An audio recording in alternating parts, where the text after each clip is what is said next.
Retomo entonces. En una sociedad hay siempre conflictos entre los intereses de los miembros de esa sociedad. Y ahí es donde tenemos que sentarnos a pensar, ¿no? Porque es lo que suele pasar en algún momento de la praxis, o sea, de las acciones, de la conducta humana. Hay identidad de intereses, puesto que la cooperación social hace posible para todos una vida mejor en la que pudiera tener cada uno si sirviera de su propio esfuerzo, si se sirviera de su propio esfuerzo. Esto es como clave. O sea, ¿por qué vivimos en sociedad? Y porque es mejor estar asociado a un grupo de personas, es lo que va a plantear al principio del libro 1 Platón. O sea, ¿por qué vivimos? Si no, viviríamos solos o en una cueva o en una montaña, encerrados en algún lado, ¿no es cierto? Medio lo que nos pasa ahora con esto de la cuarentena. Nosotros estamos aislados y una de las cosas que más nos molesta, bueno, aparte de que nuestra libertad de acción está impedida, porque está impedida por algo inmanejable, que es un virus, ¿no es cierto? Pero bueno, y además porque estamos en sociedad y decidimos respetar una norma básica que es: no voy a contagiar a nadie ni me quiero contagiar yo. ¿Sí? ¿Ven ahí otra vez? Conflictos de intereses, pero a mí me gustaría ser libre y salir, supónganse. Eso significaría transgredir una regla que la sociedad me pidió cumplir por el bien de todos, ¿no? Fíjense que es bastante interesante esta cuestión. Pero además, fíjense que yo elijo, en vez de vivir en una cueva o en una, no sé, en una choza, en una montaña, hacer mi propia ropa, mi propia casa, elijo vivir en comunidad con un grupo de personas. ¿Por qué elijo eso? Porque, en principio, sería mucho mejor, o sea, surge algo mejor de esta colaboración, ¿sí? Por eso elegimos vivir en sociedad y por eso es importante esta cosa que plantea arriba de que aceptamos las reglas obligatorias que esta sociedad nos impone y aceptamos conducirnos de acuerdo a ellas, ¿no?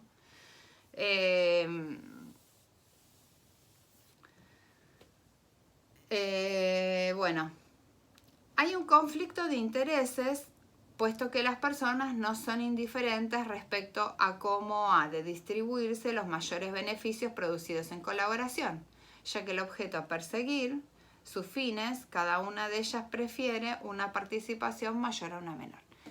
Uno de los conflictos primeros que surge es, bueno, nada, trabajamos todos en sociedad y por lo tanto se producen ciertos bienes y se dan ciertos beneficios en ese trabajo. En general, como resultado de esta colaboración social, nosotros perseguimos, o sea, quisiéramos tener un rédito, un resultado positivo a nuestro favor. Entonces el cortocircuito a veces surge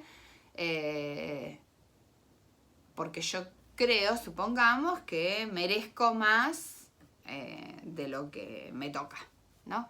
Entonces ahí, o sea, exige una mayor participación, ¿no?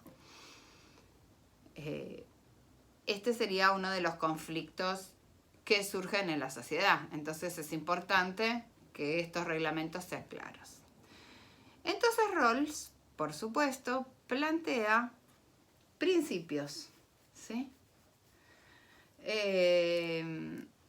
Iba a decir que se requieren un conjunto de principios para escoger entre las diferentes disposiciones sociales, conflictos e intereses. O sea, esta sociedad debe partir de ciertos principios generales de organización. Para organizar estas ventajas, que para algunos puedan ser mayores que para otros, y que la distribución del resultado de todo esto sea correcto y no sea injusto. Entonces, estos son los que va a llamar Rawls los principios de la justicia social y que van a proporcionar un modo de asignar derechos, deberes en las instituciones básicas de la sociedad y que definen entonces la distribución apropiada de beneficios y cargas de la cooperación social. ¿Sí? Los dos principios clave, los dos principios básicos que él señala es uno, el que vamos a llamar principio primero, pero que en realidad también lo podemos llamar el principio de igualdad. Esto que yo les decía del compromiso fuerte con la igualdad. Cada persona ha de tener derecho igual al esquema más extenso de libertades básicas que sea compatible con un esquema semejante de libertades para los demás. O sea, tiene que tener derechos iguales compatibles con la libertad de toda la sociedad, ¿sí? Pero bueno, a ver, lo suficientemente extenso que incluya todas las libertades, ¿sí? El segundo principio va a hablar de las desigualdades. Las desigualdades sociales y económicas habrán de ser conformadas de un modo tal que, o sea, él presupone, y que es lógico, ¿no es cierto? Cualquier sociedad se dan desigualdades, qué sé yo, en los trabajos, en un montón de cuestiones se dan desigualdades, pero estas desigualdades tienen que estar como limitadas o organizadas en un esquema de justicia. Qué sé yo, supongamos un presidente no va a ganar el mismo sueldo por la responsabilidad que implica dirigir un país que un docente. En el fondo es razonable, o sea, un docente se ocupa de la educación de 30 personas, un presidente toma decisiones sobre que afectan a 44 millones de habitantes. La responsabilidad es diametralmente opuesta. Entonces, es como habría una desigualdad, por eso les digo, el término desigualdad hay que tomarlo en el buen sentido, tanto en la responsabilidad como en, ¿cómo diríamos? Como en el estatus social. Es más importante ser presidente que profesor en un sentido, ¿no? En el sentido del lugar que se ocupa en la sociedad, ¿sí? Entonces hay una diferencia en la ganancia en el sueldo, hay una diferencia en el estatus social y hay una diferencia fuerte en las responsabilidades, o sea, hay desigualdades. Siempre hay que recordar esto, somos iguales ante la ley, pero en realidad somos distintos, o sea, tenemos diferentes maneras de pensar, diferentes maneras de actuar, lo que pasa es que tienen que estar contemplados los derechos de todos. Entonces, lo que dice Rawls es, bueno, como hay desigualdades, estas desigualdades tienen que estar en un marco, tienen que estar inscriptas en un contexto, ¿sí?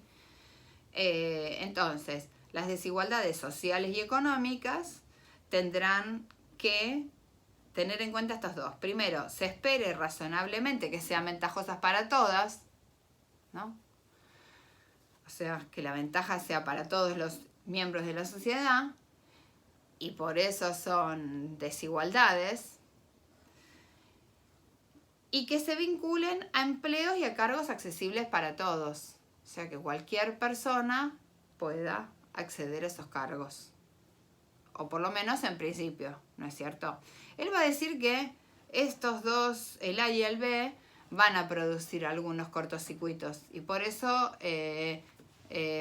dice que estos como que no son dos principios definitivos de su teoría, sino que están como en proceso. Los va a seguir trabajando a lo largo del capítulo, pero a mí me pareció buena idea plantearlos así como en crudo.